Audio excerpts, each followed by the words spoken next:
He never thought a blind date could feel like a confession of loneliness. When Ethan walked into that quiet cafe, his shirt slightly wrinkled from a long day of work and his heart heavy from years of trying, he didn't expect the woman sitting by the window to change everything. She was elegant, distant, and breathtaking, the kind of woman who looked like she belonged to another world. Yet when he smiled nervously and said hello, she didn't smile back. She just looked up, as if trying to decide whether she should stay or leave. And when he turned to walk away, thinking he was too late or too plain, her voice trembled softly, "Don't leave. You're the only one who came." Her words froze him in place. That's how the night began, not with chemistry or charm, but with two broken people trying to fill the silence. Ethan, a single dad juggling two jobs, had almost cancelled the date. His friend had signed him up, saying he needed someone to talk to who wasn't 5 years old. Across from him sat Olivia, a CEO who had everything that money could buy but nothing that made her feel seen. Her company was thriving, her life looked perfect, but her heart felt like a locked room. This blind date was supposed to be a distraction, yet the man before her felt disarmingly genuine. They ordered coffee, and for a while, no one spoke. The silence wasn't awkward, it was fragile. Olivia looked at his rough hands, the small tear on his jacket sleeve, and wondered why she felt so small next to someone who owned so little. Ethan, meanwhile, noticed her eyes dart toward the window whenever she mentioned family. She was hiding something, he could tell. When Ethan talked about his daughter, his entire expression softened. "She's my world," he said, a tired smile forming. "Even when I'm broke, even when I'm scared of tomorrow, she makes it worth it." Olivia blinked, trying not to show the way her throat tightened. "You must love her very much." "I do," he said simply. "I just wish I could give her more." That honesty broke something in her. People usually wanted to impress her, flash money, status, fake smiles. But he didn't. He was just there, present, trying his best.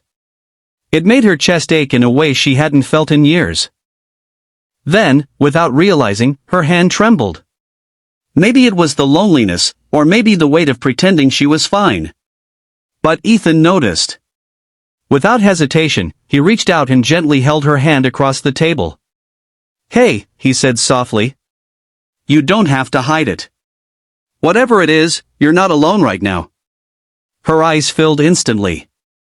No one had said that to her in years. The night went on, stories, laughter, awkward pauses that felt real. When the cafe started closing, Olivia didn't want to move. She had meetings, assistants, and a world that demanded she stay composed, but this felt like breathing again. As they stepped outside into the cool night air, she hesitated. "Ethan, thank you," she whispered. He smiled. "For what?"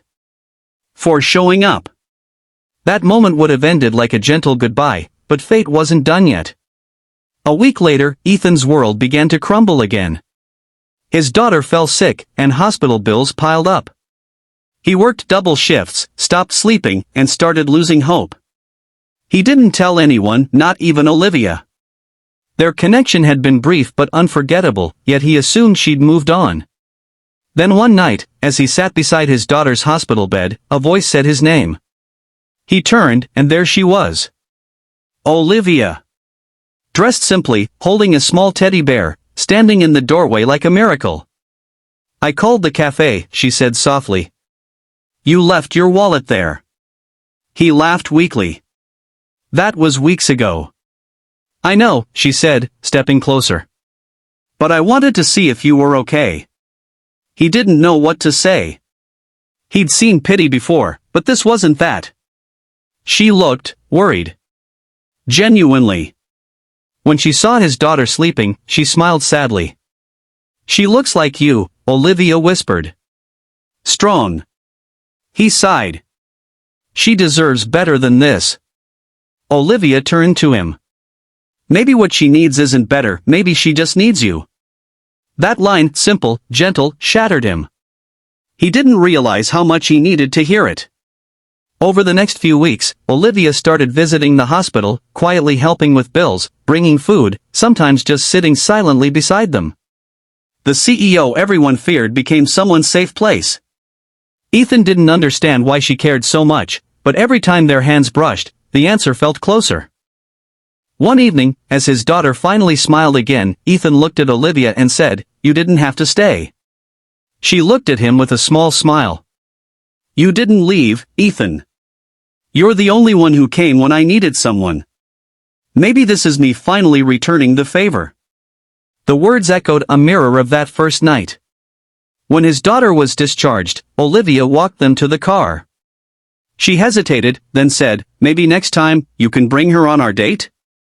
Ethan smiled for the first time in months. "Is that a promise?" She laughed. "Only if you promise not to be late." He chuckled, starting the engine.